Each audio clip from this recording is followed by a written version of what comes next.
कुछ घटनाएं ऐसी भी होती हैं जो हमारी जिंदगी में कुछ ऐसी आसार डाल जाती है जिससे हम जिंदगी भर तक छुटकारा नहीं पा सकते। इंसान जब तक जिंदा होता है तब तक उसको बड़े प्यार से रखा जाता है, लेकिन जब वो मर जाता है तो उसका नाम और उसकी पहचान खो सब जाती है और वो सिर्फ मुर्दा कहलाता है। जब खुद पे लाचारी और बेबसी हो और जिम्मेदारी सर पर हो तो इंसान अपने लोगों के लिए क्या नहीं करता। ये कहानी है शेखर की। ज्यादा पढ़ा लिखा ना होने के वजह से उसको कहीं नौकरी नहीं मिली। दर दर की ठोकरें खाकर वो अब थक चुका था।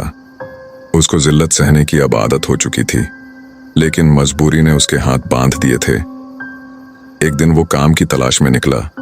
उसका एक दोस्त पास ही के सरकारी दवाखाने में सफाई का काम करता था। शेखर ने अपनी कहानी उस दोस्त को बताई। उसका नाम शंभू था। शंभू ने कहा कि मैं जहां काम करता हूं तो वहां चल मेरे साथ, शायद कोई काम मिल जाए। शंभू शेखर का बहुत पुराना दोस्त था, लेकिन शहर आने के बाद से वो दोनों कभी मिले नहीं थे। फिर भी शंभू ने शेखर की मदद की। शेखर को सफाई का काम मिल गया। वो रोज सुबह सफाई के लिए दवाखाने आता और शाम को चला जाता। ऐसे उसका काम चालू हुआ। शंभू से भी अब रोज की मुलाकात होने लगी थी। अब शेखर को काम मिलने की महीना होने को आया था। पगार का दिन था। पगार हाथ में आते ही शेखर को बड़ा अच्छा लगा। भले ही कम सही, लेकिन जरूरत के लिए पैसा मिलना बहुत बड़ी बात होती है। उसके बाद शंभू का पैसे लेने का नंबर था। उसको शेखर से भी 2 गुनी पगार मिली। ये देखकर शेखर हैरान रह गया। ये कैसे हुआ?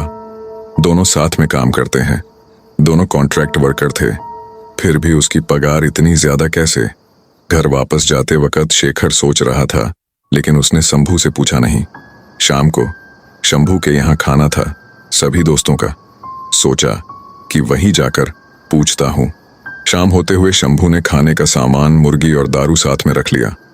उसके घर वाले कहीं बाहर गए थे तो उसने अपने बाकी दोस्तों को भी बुलाया। शेखर को नहीं पता था कि शंभू को दारू पीने की लात लग गया है। खाना होने के बाद शंभू के सभी दोस्त पीने बैठ गए, शेखर को छोड़कर। शेखर ने शंभू को पूछा, अरे शंभू, तू तो कभी दारू पीता नहीं था यार, अब तो बहुत पीने लग गया, कैसे? शंभू ने हंसते हुए कहा, अरे शेखर, तू भोला के भोला रह गया रे। पैसा है इसीलिए ये सब शौक कर लेता हूं, कभी कभी अपने लिए जी लेता हूं यार। ले, तू भी ले, शर्मा मत। नहीं शंभू, मैं शराब नहीं पीता, मुझे माफ कर दे, शेखर ने उसको रोकते हुए कहा। अच्छा मुझे ये बता, तू और मैं एक ही जगह काम करते हैं, फिर तुझे मुझसे ज्यादा पगार कैसे? तू कोई एक्स्ट्रा काम करता है क्या?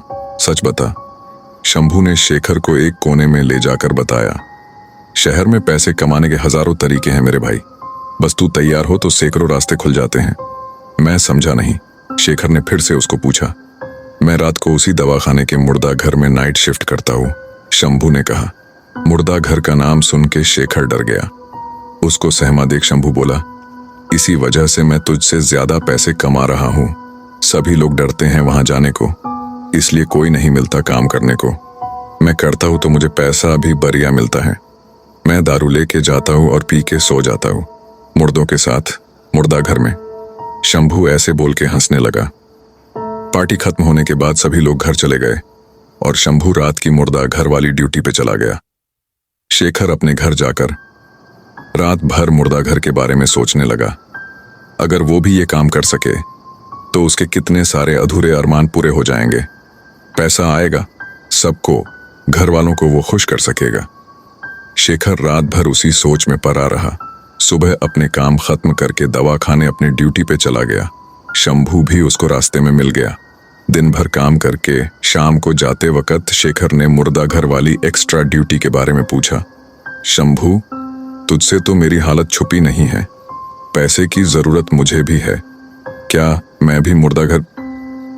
इतना बोलते ही शंभू हंस पड़ा। अरे शेखर मेरे भाई, तू मुर्दों के बीच में कैसे रहेगा? तू तो दारू भी नहीं पीता मेरे यार। मुर्दों के बीच में रात भर रुकना कोई खाने का काम नहीं है, समझा? शेखर ने एक बार शंभू की तरफ देखा और कहा, मुझे पता है, लेकिन मैं ये कर सकता हूं। दूसरे ही दिन शंभू ने अपने साहब से बात करवा के शेखर को वो एक्स्ट्रा ड्यूटी दिलवा दी। लेकिन अब शंभू भी साथ में रहने वाला था तो कोई डर की बात नहीं थी। दूसरे ही दिन से शेखर की एक्स्ट्रा ड्यूटी चालू होती है। शंभू रात को मुर्दा घर में पीने के लिए दारू लेकर आया था। मुर्दा घर में आते ही शंभू ने बताया, ये दरवाजा ठीक से लगता नहीं है, इसलिए इसको लकड़ी फंसा कर रखना। अगर ये बंद हुआ तो अंदर से नहीं खुलेगा, और जब तक कोई बाहर से नहीं खोलता हमको अंदर ही इन मुर्दों के बीच में रहना पड़ सकता है। शेखर के सामने उसने दारू लगा ली और सो गया। शेखर बेचारा मुर्दों के बीच अकेला पड़ा हुआ था। पहली रात थी, उसको बहुत अजीब लग रहा था, एकदम सन्नाटा। वो बिल्कुल दरवाजे के पास बैठा रहा।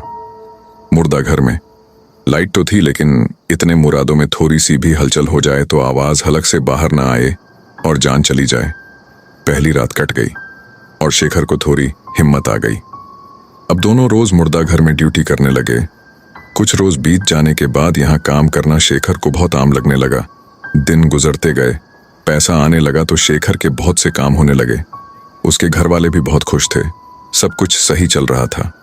एक रात उस मुर्दा घर में एक आधा जला हुआ मुर्दा आया। उसको एक पलंग पे लिटा के सब चले गए। वो देखने में बहुत ही भयानक दिख रहा था। उसकी लाश को एक जगह लगाकर शेखर आराम कर रहा था। इतने में बाहर कुछ हल्ला सुनाई दिया। शोर सुनकर शेखर बाहर देखने लगा। उसने शंभू को उठाया।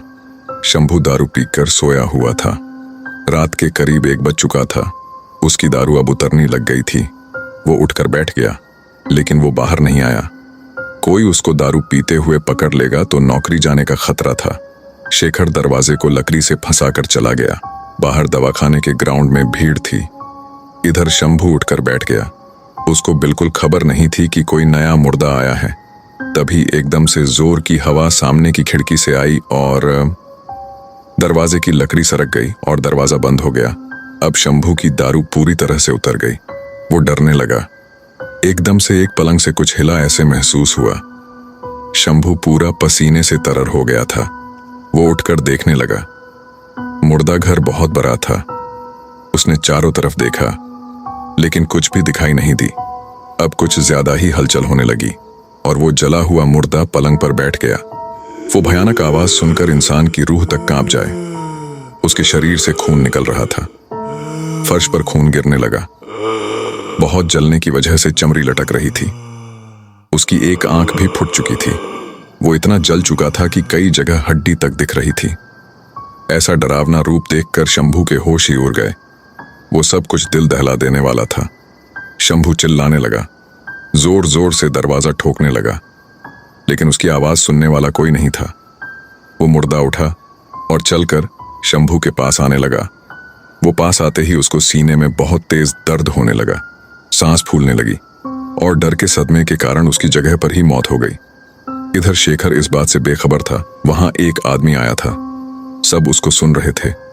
वो पागल जैसा था। साहब, अभी जो लाश यहाँ आई है वो लाश नहीं, एक जीता जागता शैतान है। वो लाश जिंदा है साहब। उसमें शैतान समा गया है। वो जहां जाती है वहां मौत होती है साहब। वो विनती कर रहा था, लेकिन पागल दिखने के कारण उस पर किसी ने ज्यादा ध्यान नहीं दिया और उसको भगा दिया। शेखर को एकदम से याद आया कि शंभू अंदर है। वो जल्दी से मुर्दा घर पहुंचा। दरवाजा बंद था। उसने झट से खोला और सामने देखा कि शंभू नीचे गिरा हुआ है। वो लाश अपने पलंग पर ही थी। उसने शंभू को उठाना चाहा, लेकिन वो उठा नहीं सका। शेखर ने डॉक्टर को बुलाया। उसको देखने के बाद डॉक्टर ने कहा, शायद इसको दिल का दौरा पड़ा था, ये मर चुका है। शेखर एकदम सुन रह गया। उसका दिल भी जोर से धड़क रहा था। वो जो बाहर पागल आदमी चिल्ला रहा था, शायद उसकी बात सही थी। बाद में उसका पोस्टमार्टम किया गया। 2 वार्ड बॉय शंभू की लाश मुर्दा घर में लेकर आए। शेखर डर से सहम कर दरवाजे के पास ही खड़ा था। जैसे ही शंभू की लाश को एक बेड पे रखा जाने लगा, तभी उसकी गर्दन शेखर की तरफ अपने आप मुड़ गई। शंभू की आंखें खुल चुकी थीं। उसने शेखर को एक नजर देखा। उसके चेहरे पे एक शैतानी मुस्कान झलक रही थी।